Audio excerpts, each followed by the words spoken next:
নতুন কাউকে চেয়ে চিনতে আল্লাহর কাছে দোয়া করে নিয়ে আসছে যে অমুকে না আসলে আমার দেশ চলবে না, এমনটি হয় নাই। যে কেউ আসতে পারে, আওয়ামী লীগও আসতে পারে, কিন্তু ডিপেন্ড করছে এই গভর্নমেন্টের উপর। তাদের জমি জমা, ধন সম্পদ, বাড়িঘর দখলের লার্জ অ্যামাউন্ট 70 থেকে 80% হচ্ছে আওয়ামী লীগের নেতাকর্মীরা করছে। শেখ হাসিনা যে ফিরে আসবে, চলতি বছরেই ফিরে আসার যে একটা ঘোষণা তিনি দিয়েছেন এনডিটিভিকে, সেই ফিরে আসাটা আসলে কতটা সহজ, বা বাংলাদেশের কারো কাছে এরকম কোনো খবর আছে কিনা যে শেখ হাসিনা খুব দ্রুত ফিরবে?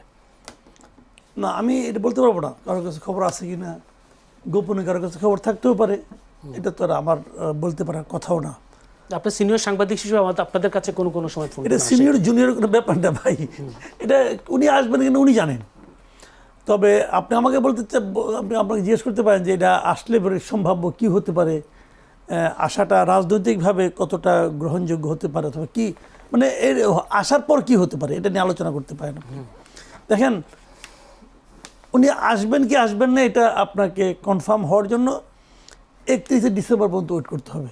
কারণ উনি বলেছেন যে এই বছরের মধ্যে আসবেন, 31শে ডিসেম্বরের পরে তো এই বছর থাকবে না, কাজে আসলে উনি আগামী 5 মাসের মধ্যে আসবেন। এখন প্রশ্ন হচ্ছে আসবেন কিভাবে, অথবা আরেকটা প্রশ্ন হতে পারে আসলে পরে কী হতে পারে। এখন আসলে উনি আগে একবার বলেছিলেন, কিন্তু যখন ইউনূস সাহেব ক্ষমতা ছিলেন তখন বলেছিলেন যে উনি আশেপাশে আছেন, চট করে ঢুকে পড়বেন। তো এই চট আর শেষ হয় নাই। ওই চট মানে যে অল্প সময়, যে কোনো সময়, ওটা আমরা গত কয়েক মাসে দেখি নাই যে উনি চট করে ঢুকে পড়েছেন, অথবা ঢুকতেও পারেন, ঢুকে আবার চলে গেছেন, এটা হইতে পারে, ওইটা আমি বলতে পারবো না। কিন্তু আমরা সেরকম কিছু দেখিনি। এই দফায় উনি আসতে পারেন, আবার আসতে নাও পারেন, কিন্তু আসেন আর না আসেন, উনি যে কথাটা বলেছেন এটাকে আমি গুরুত্ব দিই।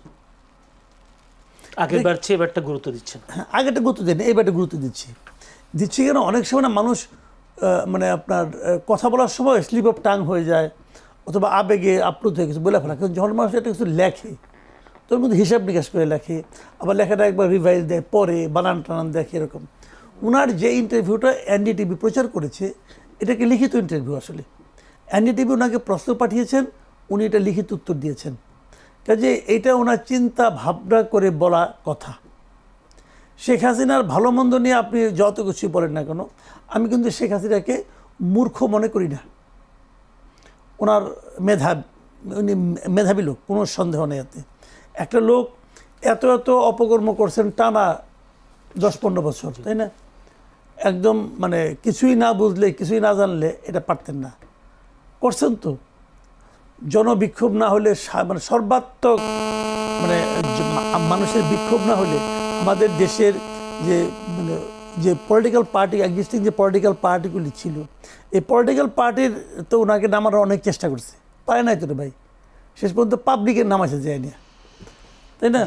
কাজেই এটা মানে ওনার এই মানে মেধাটা উনি কোন জায়গায় ব্যয় করছেন ওনার ব্যাপার, কিন্তু ওনার মাথায় বুদ্ধি আছে, এবং এই বুদ্ধি খাটে উনি একটা কথা বলছেন।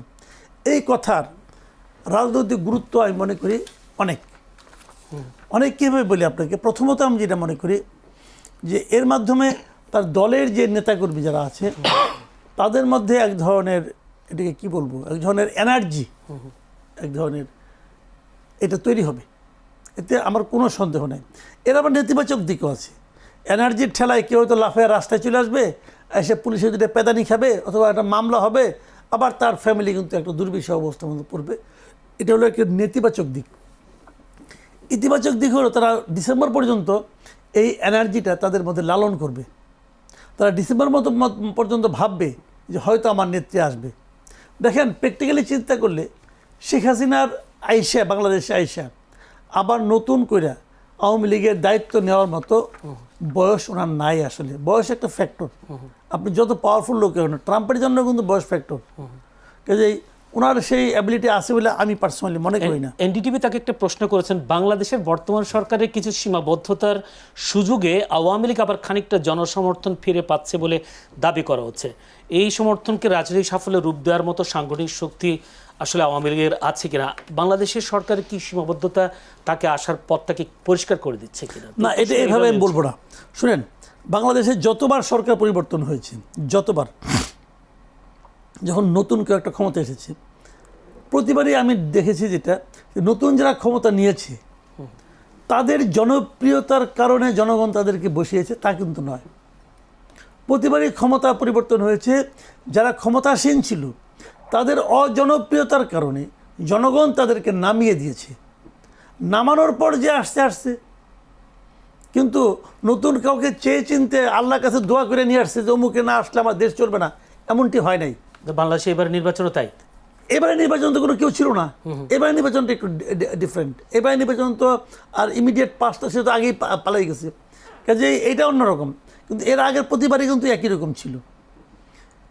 তো এখন সেই জিনিসটা মানে আপনার এই গভর্নমেন্ট আসছে মতো 4 মাস, এই গভর্নমেন্টে যদি দেশ চালাতে ব্যর্থ হয়, এই গভর্নমেন্ট যদি মানুষের প্রত্যাশা পূরণ করতে ব্যর্থ হয়, তাহলে মানুষ অবশ্যই নতুন কাউকে আনবে। এখন সেটা আওয়ামী লীগকে বাদ দিয়েই হবে আমি এভাবে মনে করি না। যে কেউ আসতে পারে, আওয়ামী লীগও আসতে পারে, কিন্তু ডিপেন্ড করছে এই গভর্নমেন্টের উপর। এই গভর্নমেন্ট যদি ভালোভাবে চালায় তাহলে দেখবেন যে আওয়ামী লীগ অপ্রাসঙ্গিক হয়ে গেছে। জি, আমি আরও কয়েকটি বিষয় নিয়ে আসবো সেই ফিরে আসা নিয়ে। ব্যারিস্টার আসাদুজ্জামান ফুয়াদ, তিনি ফিরে আসলে মৃত্যুদণ্ডের রায় মাথায় নিয়ে দেশে ফিরবেন কিনা সেটা একটা প্রশ্ন। সেই সাথে তিনি ডিটিভিকে বলেছেন 24 পরবর্তী সন্ত্রাস ও জঙ্গিবাদ কায়েম হয়েছে। আরেকটি হলো 24 পরবর্তী পাকিস্তান মডেলের ধাবিত হয়েছে বাংলাদেশ, আর সংখ্যালঘুরা অনিরাপদ হয়েছে 24 সালের পরে। কি বলবেন আপনি? ধন্যবাদ। প্রথম কথা হচ্ছে যে আমি এ কথা বারবার বলেছি যে আওয়ামী লীগের রাজনীতিতে ফেরার আর কোনো সুযোগ নাই। পলিটিক্যালি, রাজনৈতিকভাবে সে ডেড। আওয়ামী লীগকে ফেরানোর চেষ্টা, সম্ভাবনা যারা দেখছেন অথবা করছেন, এটা সিম্পলি হচ্ছে একটা জাবর কাটা। আহা যদি হতো, হায় রে হায় যদি এমনটা করা যেত, এরকম এমন যদি হতো এরকম একটা ফিলিংসের জায়গা থেকে আর কি। তো সেইটার প্রথম কারণ হচ্ছে যে পৃথিবীতে গত 100 বছরে অথবা তারও আগে এরকম কোনো ঘটনা নাই যে একজন শাসককে পদচ্যুত করা হয়েছে, তাকে গণ অভ্যুত্থানের মধ্য দিয়ে এমন স্বৈরশাসক তিনি আবার কোনো না কোনো ফর্মে ক্ষমতায় ফিরে আসছেন। বাংলাদেশের আমাদের এই ভূখণ্ডের ইতিহাসে দেখবেন সেই ত্রয়োদশ শতাব্দীতে সেন বংশের যে রাজা লক্ষণ সেন তার রাজদরবারের পিছনের গেট দিয়ে খাবারের সময় পালায় চলে গেছেন। তো চলে যাওয়ার পরে কিন্তু লক্ষণ সেন আবার নদিয়া মুর্শিদাবাদ দখল করতে পারেন নাই, ফিরে আসেন নাই। তো 800 বছর পরে আমার এই বৃহত্তর সুবা বাংলা, যেটা সুলতানি বাংলা, সেই বাংলাতে এই ঘটনাটা দ্বিতীয়বার ঘটেছে। সেটা হচ্ছে শেখ হাসিনার ক্ষেত্রে। রান্না করা খাবার ছিল, টেবিলে গুছানো ছিল, খাবার সময়ও হয়েছিল, কিন্তু তিনি পিছনের দরজা দিয়ে পালায়া চলে গেছেন। এবং শুধু নিজে পালিয়ে যান নাই, পালিয়ে যাবার আগে ওনার আত্মীয় স্বজন যারা ছিল তাদের সবাইকে তিনি পালানোর ব্যবস্থা করেছেন। তো সেই রকম যদি আমি কথাটা বারবার বলেছি, এটা শুনতে খারাপ লাগতেছে, গণভবনে যদি ওই দিনকার শেখ হাসিনা মারা যেত তাহলে আওয়ামী লীগ বেঁচে যেত, দল আকারে, তার রাজনীতি আকারে। কিন্তু যেই দলের নেতা তার পুরো লক্কর ঝক্কর বাহিনী সহ, আত্মীয় স্বজন সহ ধারাবাহিকভাবে 36 দিনে পালাইছে, সেই বাহিনীর নেতা আর কোনো দিন নেতা আকারে ফিরতে পারবে না। এটা সিম্পলি প্র্যাকটিক্যাল না।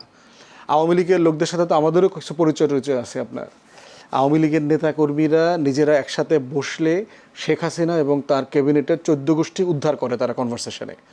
আওয়ামী লীগের নেতাদের এক গ্রুপ আরেক গ্রুপ কলকাতায় মারধরও করছে, ঘরের ভিতরে বিভিন্ন জায়গায় সুযোগ পাইলে মারতেছে। কারণ যারা রাজনীতি করছেন বহু বছর তারা দেখতে পেয়েছেন যে হাসিনার মিসগাইডেড পলিটিক্স, গণহত্যা, নির্বাচন ধ্বংস করে দেওয়া, ভারতের সাথে মাখামাখি সব কিছু মিলে কিভাবে একটা রাজনৈতিক দল ধ্বংস হয়ে গেছে। পলিটিক্যালি আওয়ামী লীগের ফেরার সিম্পলি কোনো যৌক্তিক জায়গা নাই। এখন আবার হিস্ট্রিতে চলে যাই, আওয়ামী লীগ ফিরবে না নাকি শেখ হাসিনা ফিরবে না? কোনোটাই ফিরবে না। পলিটিক্যালি 15 আগস্টের পরে তো আওয়ামী লীগ ফিরেছে।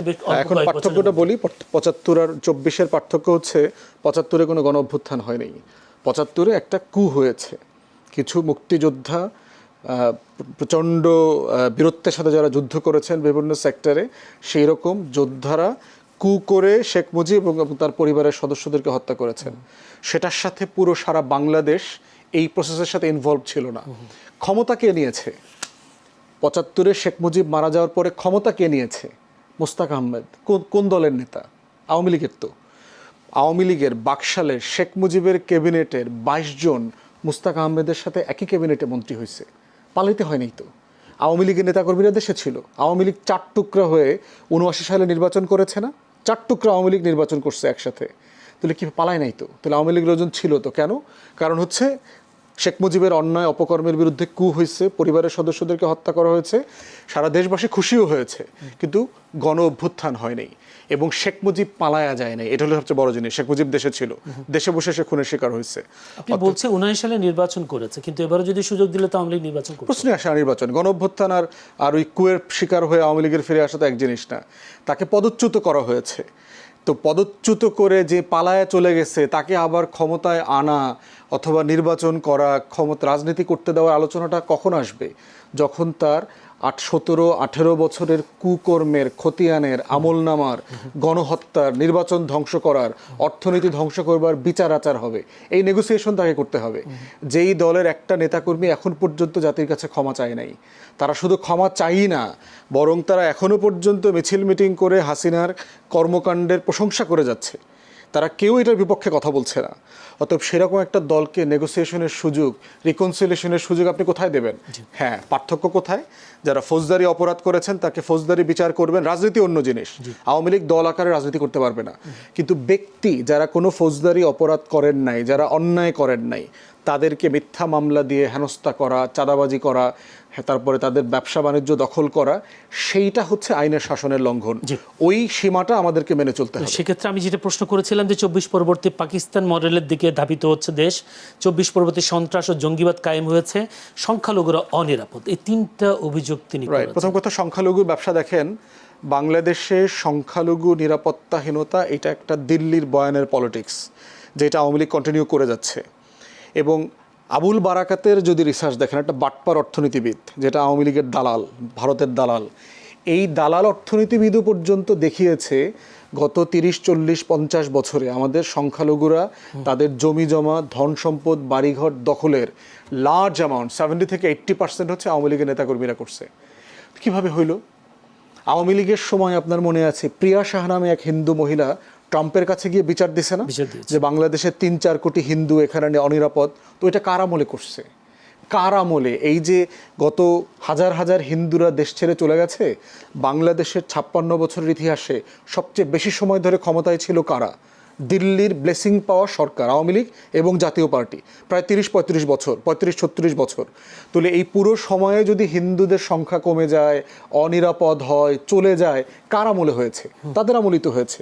প্রশাসনে দেখেন, সাবেক যে ডক্টর মোমেন যে ছিল আওয়ামী লীগের ফরেন মিনিস্টার, সে বলেছে না প্রশাসনে 22 থেকে 26% পর্যন্ত হিন্দু জনগোষ্ঠী আছে। কিভাবে সম্ভব?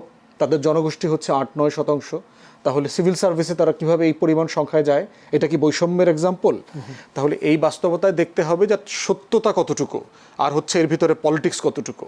পাকিস্তান মডেলের বিষয় হলো, দেখেন, দিল্লি আওয়ামী লীগকে দিয়ে একটা ফরেন পলিসি আমাদের এখানে এস্টাবলিশ করিয়েছে যে দিল্লির চোখ দিয়ে আমার ফরেন পলিসি ঠিক করতে হবে।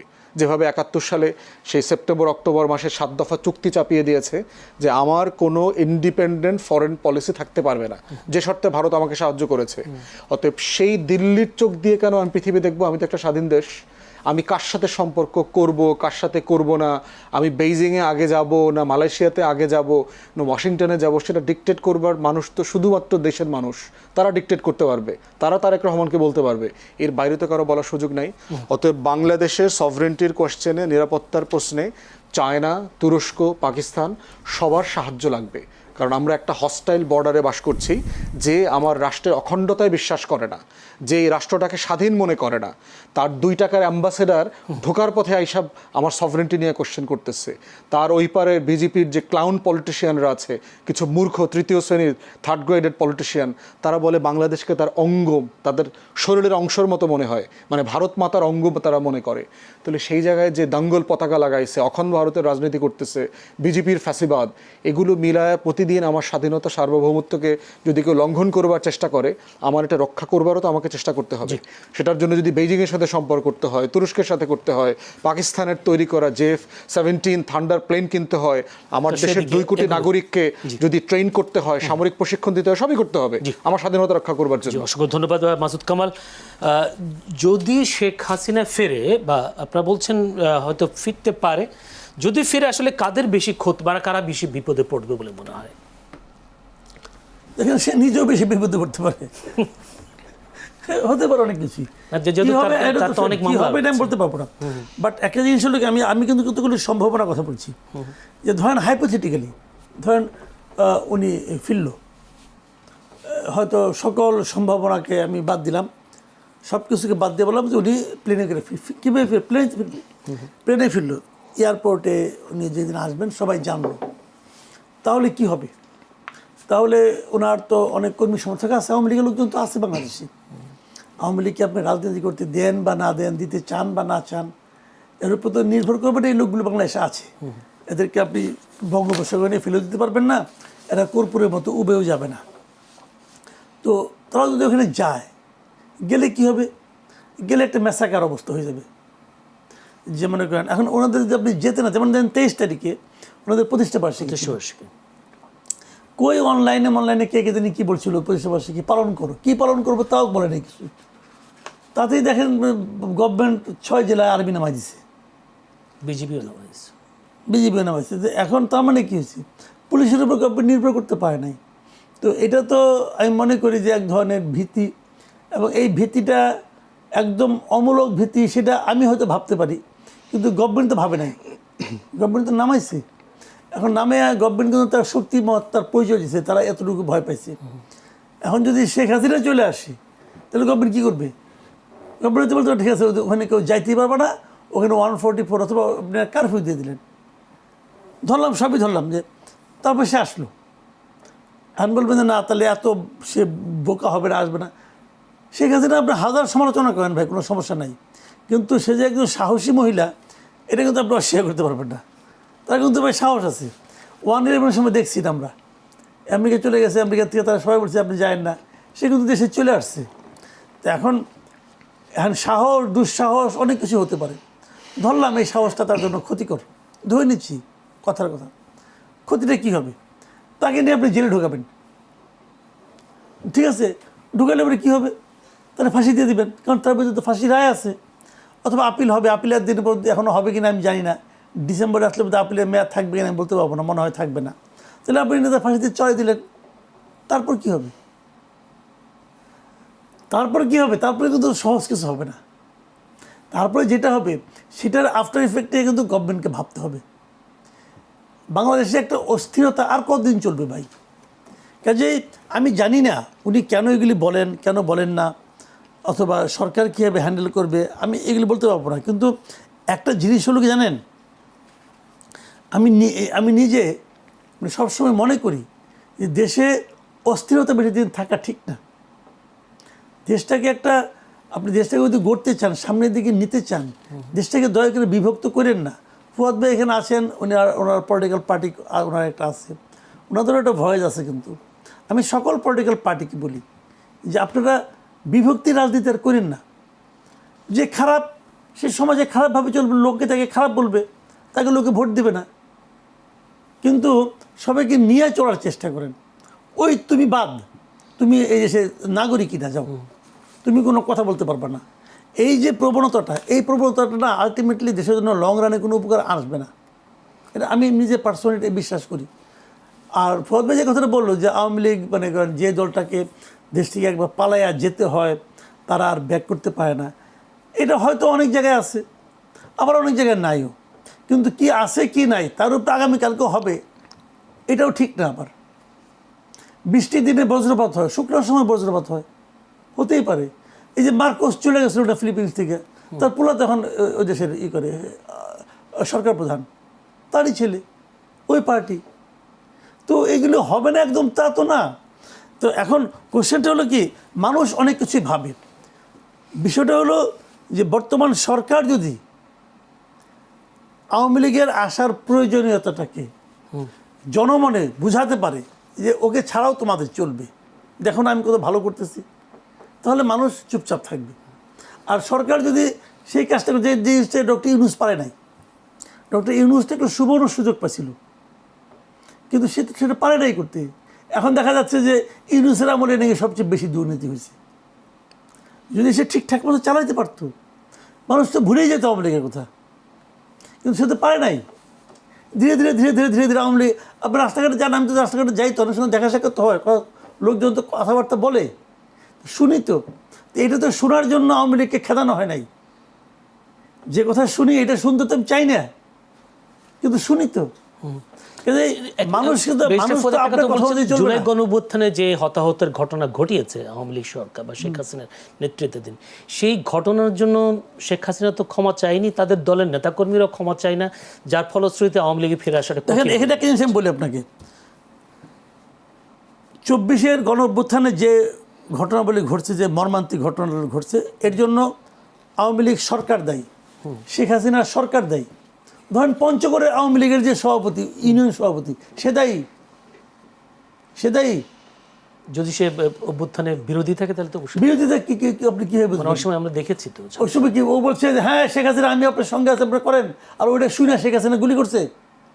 না, তা তো না। তাহলে বিষয়টা হলো কি যে আপনি একটা ঘটনার জন্য সবাইকে দায়ী করেন না। সবাইকে দায়ী করলে আর কেউ থাকবে না বাকি ভাই, সবাইকে দায়ী করলে আর কেউ থাকবে না। সবাই মিলে এই একাম করে নাই। তো এখন এই ঘটনাগুলির জন্য আওয়ামী লীগের উচিত ছিল ক্ষমা চাওয়া। আমি মনে করি পার্সোনালি ক্ষমা চাওয়া উচিত ছিল। সেই ক্ষমা চাওয়ার মতো উদ্যোগ আপনি নিয়েছেন, নেন না কেন? সরকারই তো নিতে পারে ইচ্ছা করলে। ক্ষমাটা সে কোথায়, কার কাছে চাবে? 1 নম্বর। 2 নম্বর, প্রথম দিকে কয়েকদিন দেখেন আওয়ামী লীগের, আমি যেটা মনে করি আওয়ামী লীগের ওই সময় সরকারে যারা ছিল, আওয়ামী লীগ দল যারা চালাতো, সেন্ট্রাল কমিটিতে যারা ছিল, আওয়ামী লীগের বিভিন্ন এমপি যারা ছিলেন, এরা প্রত্যেকটা লোককে আপনি দায়ী করতে পারেন, কোনো সমস্যা নেই। কিন্তু তার বাইরে এরকম লোক খুঁজলে সারা দেশে কত হবে? 10,000 হবে, 50,000 হবে, 1 লাখ হবে। এর চেয়ে বেশি আপনি পাবেন না যারা এই কাজের সঙ্গে জড়িত ছিল। তো তাদের কি হবে? তাদের কি রাজনীতি করার অধিকার থাকবে না? এটা কি আপনি বলবেন না এই আওয়ামী লীগের রাজনীতি এর জন্য দায়ী? যদি আপনি বলেন আওয়ামী লীগের রাজনীতি কি 2014 থেকে শুরু হয়েছে নাকি রে ভাই? এর আগে আওয়ামী লীগের রাজনীতি ছিল না? অবশ্যই ছিল। তাহলে কাজে এত সরলীকতা, হ্যাঁ আপনার হয়তো ব্যক্তিগত একটা ক্রোধ থাকতে পারে, রাগ থাকতে পারে। কই ওই যে ক্ষমা চাওয়ার কথা বলতেছেন, ক্ষমা তো জামাতও চায় না। জামাত চাইছে ক্ষমা পর্যন্ত। বিভিন্ন জামাত ওই সময় এই রাজনীতি করে নাই। বলেন, ওই সময় যে গণহত্যা হয়েছে, ওই গণহত্যার প্রতি কি জামাতের রাজনীতি ছিল না? জামাত ক্ষমা চাইছে? চায় নাই তো। আমাদের এখানে আওয়ামী লীগও চায় নাই, জাসদও চায় নাই, ওয়ার্কার্স পার্টিও চায় নাই। চাওয়া উচিত আমি মনে করি। তোমরা তো ভুল করছো রে ভাই। জি, যেতে চাই ব্যারিস্টার সাজ্জামান ফুয়াদ। আমরা একটি অন্য প্রসঙ্গে যেতে চাই, যেহেতু আজকে বাজেট আলোচনায় প্রধানমন্ত্রী তারেক রহমান তিনি বলেছেন যে কোনোভাবে তিনি তিস্তা মহাপরিকল্পনা বাস্তবায়নের অঙ্গীকার তিনি করেছেন। এক্ষেত্রে আবার এনডিটিভির একটি প্রতিবেদন, সেখানে বলা হচ্ছে এই তিস্তা মহাপরিকল্পনায় চীনের যে সহযোগিতার কারণে ভারতের একটা উদ্বেগ রয়েছে। এই উদ্বেগটা কি কোনো প্রধান কারণ হয়ে যাবে কিনা ভারতের উদ্বেগটা? যদিও চীনের রাষ্ট্রদূতের জবাবও দিয়ে দিয়েছেন। আপনি কি মনে করেন তিস্তা মহাপরিকল্পনা বাস্তবায়ন কতটা সহজ বা করা যাবে কিনা, যেহেতু আওয়ামী লীগ আমলে আমরা বারবার পিছাতে দেখেছি? আচ্ছা, মাসুদ ভাইয়ের একটু রেসপন্স করি। সেটা হচ্ছে যে আওয়ামী লীগ আর সরকার আলাদা করার এই চেষ্টাটা কিন্তু গণহত্যাকে ছোট করার একটা অ্যাটেম্প্ট হয়ে যাবে আর কি। মাসুদ ভাই হয়তো গুড ফেইথে বলে থাকতে পারেন। প্রশ্ন হচ্ছে যে আওয়ামী লীগ সরকারটা জিনিস কাঠামোটা কি, সে কিসের উপরে ভিত্তি করে তার এই সকল কর্মকাণ্ড করেছে? দেখেন, শুধু কি পুলিশ, র্যাব, আইনশৃঙ্খলা বাহিনীর লোকজন গুলি করেছে? গুলি কি আওয়ামী লীগ করে নাই? ছাত্রলীগ, যুবলীগ, স্বেচ্ছাসেবক লীগের ছেলেপেলের হাতে কি আমরা অস্ত্র দেখি নাই? শত শত খুন গত 15, 16, 17 বছরে, হাজার হাজার খুনের সাথে কি এই বাহিনীগুলো জড়িত ছিল না? তারা বিরোধী দলের নেতা, বিএনপি, ছাত্রদল, যুবদল, জামাত, শিবির ধরে ধরে পিটায়া তারপরে হচ্ছে থানায় সোপর্দ করে নাই? এদের বাড়িঘর, সহায় সম্পত্তি দখল করে নাই? এলাকা ছাড়া করে নাই? 1,34,000 মিথ্যা মামলা সব কি পুলিশ করেছে? পুলিশকে দিয়ে এরা করায় নাই? তাহলে প্রশ্ন হচ্ছে, এবং আপনার মনে থাকার কথা 14 দলের মিটিং হওয়ার পরে কিন্তু সিদ্ধান্ত হয়েছিল যে ইমার্জেন্সি ডিক্লেয়ার করা হবে, আপনার মনে আছে? এবং সেখান থেকে সিদ্ধান্ত হয়েছে যে মিলিটারি ডিপ্লয় করা হবে, shoot on sight policy enforce করা হয়েছে, মিলিটারি ডিপ্লয় করা হয়েছে 14 দলের মিটিংয়ে কিন্তু, এবং সেটা গণভবনে হয়েছে। তো 14 দলের ভিতরে কি আওয়ামী লীগও দল আকারে উপস্থিত ছিল না? এই গণহত্যার জন্য বাহিনীগুলোকে নামানো, এমার্জেন্সি কল করা, মোবাইল ইন্টারনেট বন্ধ করে দেওয়া, কালেকটিভলিতে এইগুলো করেছে। তারপরে হচ্ছে কাঠামোগতভাবে দেখেন, এই যে স্থানীয় পর্যায়ে যত নির্বাচিত লোক ছিল, সোকল্ড নির্বাচন ছাড়া যারা এই পদগুলো দখল করেছিল, এরা আওয়ামী লীগের বিভিন্ন পর্যায়ের নেতা না? ওয়ার্ডে, ইউনিয়নে, মহানগরীতে, বিভিন্ন কমিটিতে এরাই তো এই কাজগুলো করেছে। এরাই তো লুটপাট কি শুধু আওয়ামী লীগের প্রেসিডিয়াম সদস্যরা পালাইছে, এমপিরা পালাইছে? গ্রাম পর্যায়ে, ইউনিয়ন পর্যায়ে লোকজন পালায় নাই? আমাদের অধিকাংশ গ্রামে গঞ্জে আওয়ামী লীগের নেতাকর্মীরা তো পলাতক, যারা বিএনপির সাথে লিয়াজো করে টাকা পয়সা দিয়ে টিয়া ম্যানেজ করে থাকতে পারতে থাকতেছে, বাইরে পাঠাইছে। প্রশ্ন হচ্ছে আপনি কাকে কতটুকু শাস্তি দেবেন, তার অপরাধ কতটুকু? ধরেন ওই জেলার ইউনিয়নের যে আওয়ামী লীগের সভাপতি, যার কথা বলছেন মাসুদ ভাই, যে তার অপরাধ হাসিনার অপরাধের সমান না। হাসিনার যদি মৃত্যুদণ্ড হয় এই হাজার হাজার খুনের জন্য, তার এইরকম একটা ফ্যাসিস্ট কাঠামো টিকিয়ে রাখার জন্য, এরকম একটা জঙ্গি গোষ্ঠীকে 17 বছর টিকিয়ে রাখার জন্য তার হয়তো 6 মাস হইতে পারে, 9 মাস হইতে পারে, অথবা কোনো কিছু হইতে পারে না। সে হয়তো একটা কমিশনের কাছে গিয়ে দুঃখ প্রকাশ করবে যে আমি এই ফ্যাসিবাদী কাঠামোর সাথে জড়িত ছিলাম, এটাই আমার ভুল। তাহলে আপনি কি করবেন? আমি ইতিমধ্যে আপনার করে ফেললে ঠিক হয়ে যাবে। হ্যাঁ, অনেক প্রসেস হইতে পারে, তওবা কমিশন হইতে পারে। আমি এটার একটা ডিটেল প্রস্তাবনা আপনার সাথে সহ বিভিন্ন জায়গায় বলেছি যে আমাদের একটা পাবলিক হিয়ারিং কমিশন করা দরকার, গণশুনানি কমিশন, যেটা আমেরিকাতে সিনেট হিয়ারিং হয়, কংগ্রেশনাল হিয়ারিং হয়, ব্রিটিশ পার্লামেন্টে হয়, যেখানে আপনার দক্ষিণ আমেরিকা থেকে শুরু করে যেখানে যেখানে গণহত্যা হয়েছে সেরকম বহু দেশে এরকম কাঠামোগত গণশুনানি আছে, যেখানে এসে ভিকটিমরা কথা বলবে, রাজনীতিবিদরা কথা বলবে, সাংবাদিকরা কথা বলবে, মানবাধিকার কর্মীরা কথা বলবে, আওয়ামী লীগের নেতাকর্মীরাও গিয়ে কথা বলবে। তারা গিয়ে কনফেশন করবে যে কে কতটুকু অন্যায় করেছে, করে নেই, এবং তখন আপনি ফৌজদারি মামলা হিসাবে হিসাব করবেন। সেক্ষেত্রে তো মাসুদ ভাই বলছেন যে আওয়ামী লীগ ক্ষমতা কেন চাইবে? জামাতও তো ক্ষমতা চায়নি, জাসদ ক্ষমা চায়নি। সেটার জন্য দায় কার? সেই দায় কি আমাদের জেনারেশনের, মানে 2024-এর গণ অভ্যুত্থান যারা করছে তাদের দায়? এটা তো ওনাদের জেনারেশনের ফেইলিওর। যারা গত 40-50 বছর ধরে পলিটিক্স করছে, পলিটিক্যাল পার্টিসগুলো, তাদের কালেকটিভ ফেইলিওর যে তারা সেই কাজটা কেন করতে পারে নাই। তাহলে প্রশ্ন হচ্ছে আপনি 24-এর ফ্রেমকে তো 24-এর মতো করে ডিল করবেন। আপনি কি 71-এর ফেইলিওরটাকে কন্টিনিউ করতে চান? ওখানে কাউকে দোষী করা যায় নাই, অ্যাকাউন্টেবল করা যায় নাই, সো 24টাও আমরা মাফ করে দেবো, মানে এইটা তো হইতে পারে না। আপনি পুরাতন একটা অপরাধের বিচার করতে পারেন নাই, এই জন্য কি আপনি 24-এর অপরাধের বিচার করবেন না? তাহলে কাঠামোগতভাবে তো এই জিনিসকে আমরা মেনে নিতে পারি না। যারা গণহত্যা ধ্বংস করেছে, তারা আমাদের ফাইন্যান্সিয়াল সেক্টর, আপনি বাজেট নিয়ে আলোচনা করবেন, এই বিএনপিকে এখন আমরা যত সমালোচনা করব, এর প্রত্যেকটা সমালোচনার রসুনের কোয়া তো আপনার আওয়ামী লীগের মধ্যে, তার 17-18 বছরের শাসনের যে কাঠামো, যেগুলো আমরা এখনো ফেস করতেছি। সেই জন্য হচ্ছে আওয়ামী লীগের ব্যাপারে গণশুনানি কমিশন করেন। অনেকগুলো মডেল আছে, আমি অনেকগুগুলো মডেলের কথা এর আগে বিভিন্ন সময় বলেছি। আপনি সাউথ কোরিয়ান মডেলের কথা বলবেন, অথবা জার্মানির মডেলে যাবেন, অথবা হচ্ছে আপনি রিসেন্ট কোনো মডেল আপনি আবিষ্কার করবেন, রুয়ান্ডার মডেলে যাবেন, এগুলো নিয়ে কথা বলেন, সরাসরি কথা বলেন কি অপশনে যাবে। কিন্তু পলিটিক্স ইজ অন্য জিনিস, পলিটিক্যালি তার কোনো স্পেস থাকতে পারবে না এই কাজের পরে, বিচারিক প্রক্রিয়া শেষ না হওয়া পর্যন্ত। তিস্তা মহাপরিকল্পনা বাস্তবায়ন নিয়ে প্রথম কথা হচ্ছে যে উদ্বেগ দেখেন কিনা, রাইট, প্রশ্ন হচ্ছে যে ভারতের উদ্বেগ থাকা না থাকার বিষয়ে আপনি আলাপ করতে পারেন, কিন্তু প্রশ্ন যে জিনিসটা আমার করা দরকার সেই জিনিসটা আমাকে করতে হবে। আমি ধরেন যদি বেশি পেঁয়াজের চাষ করে আমি ইন্ডিপেন্ডেন্ট হয়ে যাই, আমার আর পেঁয়াজ ভারত থেকে আমদানি করার না লাগে, এই প্রশ্নটা কি ভারতের উদ্বেগের সাথে সংশ্লিষ্ট, অথবা আমার কিছু যায় আসে কিনা? আমি যদি এখানে পদ্মা ব্যারেজ করে আমার 34-35টা জেলার কৃষক, আমার যারা জেলেরা আছেন, আমার যারা ওই পাড়ের মানুষগুলো আছেন, কোটি কোটি মানুষ, তারা যদি সচ্ছল জীবনযাপন করতে পারে, তাহলে সেটা নিয়ে কি ভারতের উদ্বিগ্ন হওয়ায় আমার কিছু যায় আসে কিনা? আমি যদি সীমান্ত পাহারাদার বাড়াই সংখ্যায়, সীমান্তে আমি আধুনিক অস্ত্র দেই, আমি যদি ক্যামেরা লাগাই, রাতের ভেতরে নাইট ভিশন ক্যামেরা দেই, এইটা করাই, রাডার বসাই, তারপরে ড্রোন ইউজ করি, এতে কি ভারতের উদ্বিগ্নতায় আমার কিছু যায় আসে কিনা? প্রথম কথা হলো আমার যায় আসে না, কিছু যায় আসে না। আমি যেটা করব আমার দেশের স্বার্থে এটা করা দরকার কিনা, তারপরে হবে বলে মনে হয়, হবে কিনা সেটা অন্য আলোচনা। বাট কনসার্নের কথা বলছি, যে দিল্লির এখানে কনসার্ন আছে, এটাতে প্রথম কথা হচ্ছে আমার কিছু যায় আসে না কার কি কনসার্ন আছে। দ্বিতীয়ত হচ্ছে তারপরও প্রতিবেশী রাষ্ট্র হিসেবে তার সাথে আপনি কথা বলেন, কি কনসার্ন আপনার বলেন আমাকে, আপনার কোন কনসার্ন আছে যেটা আপনার সভরেন্টিকে এফেক্ট করতেছে, যেটা আমি কাজটা করলে আপনার ক্ষতি হবে। আপনি কি আমার কোনো কনসার্ন মেনেছেন? আপনি যে সেই 74-75 সাল থেকে ফারাক্কা ব্যারেজ চালু করে রাখছেন, আপনি যে 54টা অভিন্ন নদীতে বাদ দিয়ে রাখছেন, আপনি কি কোনোদিন আমার কনসার্ন বোঝার চেষ্টা করেছেন?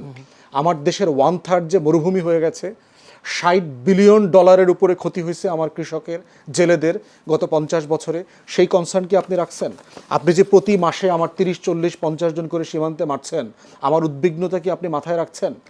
আপনি যে গণতান্ত্রিক প্রক্রিয়াতে ইন্টারফেয়ার করতেছেন, আমার দেশকে স্টেবল থাকতে দিচ্ছেন না, এই যে সনাতনীদেরকে খেপাচ্ছেন, উস্কাচ্ছেন, হিন্দুদেরকে দিয়ে পলিটিক্স করাচ্ছেন, আপনি যে আওয়ামী লীগকে, হাসিনাকে কয়দিন পর পরে ফেরানোর চেষ্টা করেন, এটা নিয়ে আমরা উদ্বিগ্ন না? আপনি আমার দেশে যার বিরুদ্ধে মৃত্যুদণ্ড হয়েছে, ফাঁসির আসামি, গণহত্যার আসামি, তাকে আপনারা সব দল মিলে আশ্রয় দিয়েছেন, দিল্লিতে থাকতে দিচ্ছেন, হাজার হাজার আওয়ামী লীগের নেতাকর্মীদেরকে ওই পারে রেখেছেন যারা এখানে অস্থিতিশীলতা তৈরি করছে, একটা বক্তব্য দিয়ে দিচ্ছেন, আবার 2-4-5 হাজার আওয়ামী লীগের লোকজন গ্রেফতার হইতেছে, মাইর খাচ্ছে, এগুলো আমাদের উদ্বিগ্ন হওয়ার বিষয় না? তাহলে প্রশ্ন হচ্ছে, আপনার উদ্বিগ্নতাকে আমি কখন সম্মান করব? যখন আপনি আমার কনসার্নকে সম্মান করবেন। সেক্ষেত্রে এটা উদ্বেগ, ভারতের উদ্বেগের বিষয়টা আমাদের মাথায় নেওয়ার দরকার নেই। আমরা বলবো, মানে কথা বলতে শুনতে তো সমস্যা নেই। বাংলাদেশ সরকার যেতে চাই মাসুদ কামাল, আপনার কি মনে হয় যারা বলছেন এনডিটিভি যে নয়াদিল্লির আশঙ্কা চীনের উপস্থিতি বাড়লে, চীন যেহেতু সহযোগিতা করবে বলেছে, চীনের উপস্থিতি বাড়লে ভারতের নিরাপত্তা উত্তর পূর্বাঞ্চলের সঙ্গে মূল ভূখণ্ডের সংযোগকারী একটি এই গুরুত্বপূর্ণ করিডোরের কৌশলগত নিরাপত্তা ঝুঁকির মুখে পড়তে পারে।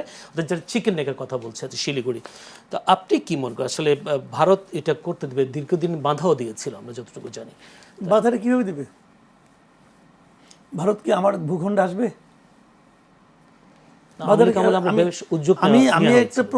আমি একটা সহজ কথা ভাই, আমি একটা প্রকল্প করব, কোথায় করব? আমার ভূখণ্ডে করব। কেন প্রকল্পটা করার দরকারটা কি আমাদের? কারণ আমরা আমার এখানে পানি পাচ্ছি না। পানি পাচ্ছি না কার জন্য? ভারতের কারণে। ভারত আমাকে পানি দিচ্ছে না, সেটা আপনি খুব ঠান্ডা মাথায় দেখেন যে তার কারণে আমি পানি পাচ্ছি না। তো আমি ওনাকে ডিস্টার্ব না করে, ভারতকে ডিস্টার্ব না করে, আমি আমার পানির জন্য আলাদা একটা ব্যবস্থা করতেছি। কারণ এই ব্যবস্থাটা আমি করতে পারছি না, আমি আরেকজন লোককে দাওয়াত করে দেবে, তুমি কাজটা আমরা করে দাও। এখন ভারত বলবে না, তুমি ওরে আসতে দেবো না। কেন আসতে দেবেন না ভাই আপনি? ও তো আপনার জায়গায় আসবে না, ও তো আমার জায়গায় আসবে। কারণ আমার জায়গায় আমি কি আমার সমস্যা মেটানোর জন্য যেটাকে আমি ভালো মনে করি সেটাকে আমি করতে পারবো না? আমি পারবো না কেন? আপনি যদি মনে করেন যে ও আসলে পরে আপনার সমস্যা হতে পারে, আপনি মনে করেছেন, ঠিক আছে, আপনি মনে করতেই পারেন, তাহলে আপনি পানি ছেড়ে দেন। তাহলে আপনি পানি ছেড়ে দিলেই পারে, তাহলে তো আমার এই কামটা করতেই হয় না।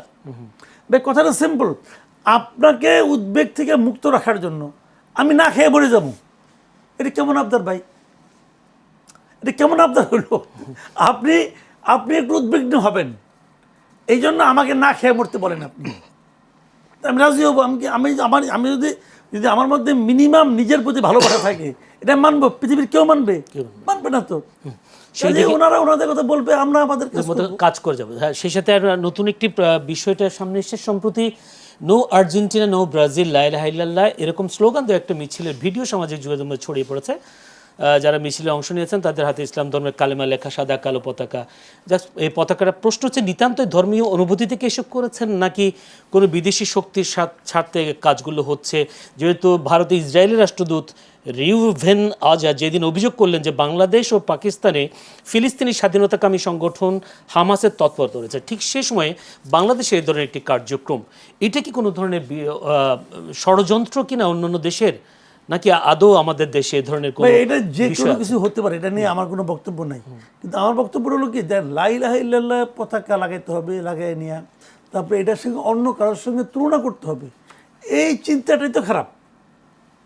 মানে লা ইলাহা ইল্লাল্লাহ কথাটা আমি যে কারণে বলি, এটা আমি যে কারণে বলি, এই পতাকাটা আমি যে কারণে উড়াবো, তার সঙ্গে কি ব্রাজিল আর্জেন্টিনা পতাকার সঙ্গে কি কোনো রকম বিরোধ তৈরি করে? দুটো কি একই লাইনে আলাপ হলো? এক লাইনে আলাপ হলো না তোরে ভাই। তো এখন এটার সঙ্গে মিলানোর দরকারটা কি? এটা যারা মেলানে এভাবে দেখেন, সব খালি নো ব্রাজিল, নো আর্জেন্টিনা বলার দরকার নেই তো ভাই। লা ইলাহা ইল্লাল্লাহ, এই যে পতাকাটা, এই যে কালেমাটা, এটার সঙ্গে তো কোনোটারই কোনো তুলনা হয় না। আপনার সারা জীবনের কোনো চিন্তার সঙ্গেই, কোনো কিছুর সঙ্গে এটা তুলনীয় নয়। যেটা তুলনীয় নয় সেটাকে সে তুলনায় আনতেছে কেন? এটা কেমন যে ব্রাজিল আর্জেন্টিনার পতাকা উড়াইলে পরে ওই কালেমাটা আমার মন থেকে চলে যাবে? এটা কেমন ভাই? এগুলি হলো কি জানেন, এগুলো একটা মতলববাজি। এর পিছনে একটা মতলব আছে, আর মতলবটা কি এটা সরকারকে খুঁজে বাই করতে হবে। এবং যারা এই মতলবে কাজকর্ম করে, দেখেন আমার বয়সটা কম হয় নাই, এতদিন বয়সে অনেকগুলি বিশ্বকাপ দেখি, 82 থেকে বিশ্বকাপ দেখি, মোটামুটি বুঝে শুনে দেখি। আমি এরকম কোনদিন দেখি নাই যে ব্রাজিল আর্জেন্টিনা পতাকার সঙ্গে ওইটা যে একটা প্রতিদ্বন্দ্বিতামূলক অবস্থা আসবে। এটা কি সাংঘর্ষিক নাকি? ওইটা এক জিনিস, এটা আরেক জিনিস। তো এটাকে এটা আনতে হবে কেন? তো এগুলো এটিকে মতলব বাংলাদেশকে কোনো ধরনের মৌলবাদী রাষ্ট্র হিসেবে প্রতিষ্ঠা করার চক্রান্ত ভাইজান, নেই। এই অভিযোগ এটা শেখ হাসিনা সারা জীবনই দিয়ে আসছিল। কিছু হইলেই খেলি কইতো যে এটা মৌলবাদী রাষ্ট্র হয়ে যাচ্ছে, হ্যাঁ হয়ে যাচ্ছে, এইগুলি বলার জন্য বলা হচ্ছে। আমার দেশের মানুষ মৌলবাদী না। আপনি 20টা সংগঠন করেন না, করেন আপনি, আমাদের তো আপনার পক্ষে নিতে হবে নাকি? আমার মতো আরো লোক তো আছে, এই লোকগুলিকে তো আপনার সংগঠনে যোগ দেওয়াইতে হবে। দেওয়ার না কিরম পারেন? একদিন তো দেখতেছি, তো বহুত দেখতেছি, এগুলো বোগাস। জি, একটু ব্যারিস্টার আসাদুজ্জামান ফুয়াদ, আপনি কি মনে করেন আসলে এটি কোনো ধরনের ষড়যন্ত্র কিনা, ইন্টারন্যাশনাল আন্তর্জাতিক কোনো ষড়যন্ত্র কিনা? যেহেতু ইসরায়েল রাষ্ট্রদূত রিভেন আজার যেদিন বলেছিলেন যেখানে হামাসের উপস্থিতি আছে বাংলাদেশ পাকিস্তানের, সেই কারণে কি আসলে এইসব সাথে কোনো যোগসূত্র দেখেন কিনা? একটা বিষয় হচ্ছে যে আপনার ইন্ডিয়া এবং ইসরায়েলের ভিতরে গত 10 বছরে, পার্টিকুলারলি মোদি ক্ষমতায় আসার পর থেকে 10-12 বছরে আপনার defence, military cooperation, strategic relationship এগুলো ব্যাপক মাত্রায় বেড়েছে। এবং কংগ্রেসের যে একটা গ্লোবাল পলিটিক্যাল পজিশন ছিল, ধরেন প্রো প্যালেস্টাইনিয়ান, প্যালেস্টাইনের স্ট্রাগলের পক্ষে থাকা, জাতিসংঘ থেকে সব জায়গা থেকে সেই পজিশন থেকে সরে আসছে। এবং ইন্ডিয়া ইসরায়েল মিলে কিন্তু এইবার সাইপ্রাসের ক্যান্ডিডেটের জন্য কাজ করেছে। আমাদের যেখানে ক্যান্ডিডেট ডক্টর খলিলুর রহমান জিতলেন, বিকল্প ছিল কিন্তু সাইপ্রাসের ক্যান্ডিডেট। এবং আপনার মনে থাকার কথা যে সাইপ্রাসের ক্যান্ডিডেটের জন্য সাইপ্রাসের প্রাইম মিনিস্টার ইন্ডিয়াতে আসছেন নির্বাচনের আগে, ওই ভোটের আগে। আবার মোদি তার কয়েকদিন আগে সাইপ্রাসে গিয়েছিল এবং সাইপ্রাসকে হলো সেকেন্ড ইসরায়েল বলে। জায়নিস্টদের, মানে ওই ইসরায়েলি মিডিয়াতে যখন কার্টুন করে যে যুদ্ধে হেরে গেলে নেতানিয়াহু পালাবে কোথায়, তখন বলা হয় যে এটা সাইপ্রাসে পালাবে, সে তার পালানোর ওখানে জায়গা আছে। তাহলে সেই রিলেশনশিপের জায়গায় আমরা দেখেছি পাকিস্তান বর্ডারে খুব সিরিয়াস সার্ভেলেন্স ইকুইপমেন্ট ইসরায়েল দিয়েছে এবং আমাদের বর্ডারেও বিভিন্ন জায়গাতে ইসরায়েল এই সার্ভেলেন্স ইকুইপমেন্ট দিচ্ছে, যেটা ভারত ব্যবহার করতেছে অ্যাক্টিভলি। এবং এই সম্পর্কটার কারণে যেটা হচ্ছে, কারণ বিজেপির যে হিন্দুত্ববাদী রাজনীতি, অখণ্ড ভারতের যে ফ্যাসিবাদ, কল্পিত রাষ্ট্র প্রকল্প, এবং ইসরায়েলেরও যে বৃহত্তর ইসরায়েল রাষ্ট্র, গ্রেটার ইসরায়েল প্রজেক্ট, সেই নীল নদী থেকে শুরু করে একেবারে ভূমধ্য সাগর পর্যন্ত পুরোটা 7টা মুসলিম দেশের ভূখণ্ড মিলায় তার যে বৃহত্তর রাষ্ট্র প্রকল্প, এগুলো একই রকম ফ্যাসিবাদ, মানে একই রকম কল্পিত রাষ্ট্র, যেগুলো পৃথিবীতে কখনো ছিল না বাস্তবে। তো সেই জায়গায় চিন্তায়, মতাদর্শে এই দুইটা দল এবং রাষ্ট্র প্রকল্পের ভিতরে যথেষ্ট মিল আছে। এখন দেখেন অ্যাম্বাসেডার, এই যে ইসরায়েলের অ্যাম্বাসেডার যে হামাস নিয়ে কথা বললো, হামাস কিন্তু পলিসি ওয়াইজ সে ফিলিস্তিনের বাইরে কোথাও অপারেট করে না, এটা তার দলীয় পলিসি, এর বাইরে সে কোথাও অপারেট করে না। হামাসের যারা আপনার লোকজন আছে, কমান্ডার, তারা বিভিন্ন দেশে থাকে, লুকায় থাকে। হামাসের যারা ওয়েল উইশার আছে, হামাসের যারা পলিটিক্যাল উইংয়ের সদস্যরা আছে, বিভিন্ন দেশে তারা থাকেন, কিন্তু তারা কোনো দেশে অপারেশন করেন না, এটা তাদের পলিসির এগেনস্টে। অতএব এই কথাগুলো বলা হচ্ছে 2004, 5, 6 সালের দিকে আমরা দেখেছি যে বাংলাদেশের গণমাধ্যমে ভারতে যেভাবে একটা জঙ্গি রাষ্ট্র বিএনপি জামাতের সরকারের মধ্য দিয়ে মৌলবাদের উত্থান হচ্ছে। আপনার মনে থাকার কথা যে মনমোহন সিংয়ের প্রাইম মিনিস্টারের ওয়েবসাইটে 25% পর্যন্ত বলা হচ্ছে জামাতের ভোট ব্যাংক 25% পর্যন্ত হয়ে গেছে, এটা টলারেট করা যাবে কি যাবে না। এই প্রসঙ্গে দেখলাম পরবর্তীতে হুজি তৈরি হইল, জঙ্গিবাদ, 64 জেলা আপনার বোমা বিস্ফোরণ, তারপরে বাংলা ভাই, আব্দুর রহমানের নাটক, যারা নিজেরা হচ্ছে আবার সব আওয়ামী লীগের নেতাকর্মীর আত্মীয়। আপনার এই জামালপুরের আওয়ামী লীগের নেতা মির্জা আজমের দুলাভাই শায়েক আব্দুর রহমান, যারা ভারতে ট্রেনিং নিয়েছে, যে সকল অস্ত্র, ককটেল যেগুলো ব্যবহার করা হয়েছে এগুলো মেড ইন ইন্ডিয়া ছিল, গোয়েন্দা সংস্থার লোকজনও তখন সেগুলো বলেছে। একই ন্যারেটিভ বিল্ড করবার চেষ্টা করা হচ্ছে, যেহেতু এখানে আওয়ামী লীগ মতো so called progressive secular liberal political force নাই, এটা ওয়ার্ক করবে না। এই জিহাদ ব্যবসা বলেন আর হচ্ছে জঙ্গি বয়ান বলেন, দুইটার কোনোটা ফাংশন করবে না। যেটা জরুরি সেটা হচ্ছে গোয়েন্দা সংস্থার মাধ্যমে সিরিয়াসলি বোঝা দরকার যে আসলে এর পিছনে কি একটা ইনোসেন্ট, একটা ধর্মীয় মূল্যবোধ কাজ করেছে, যে ঠিক আছে সবাই আর্জেন্টিনা, ব্রাজিল সবাই খেলা নিয়ে ব্যস্ত, আমরা একটু ধর্মীয় প্রচারণা করি, এইটা না এর পিছনে আসলে কোনো বয়ানের রাজনীতি, কোনো সংগঠন কাজ করতেছে কিনা যারা বাংলাদেশকে ছোট করতে চায়।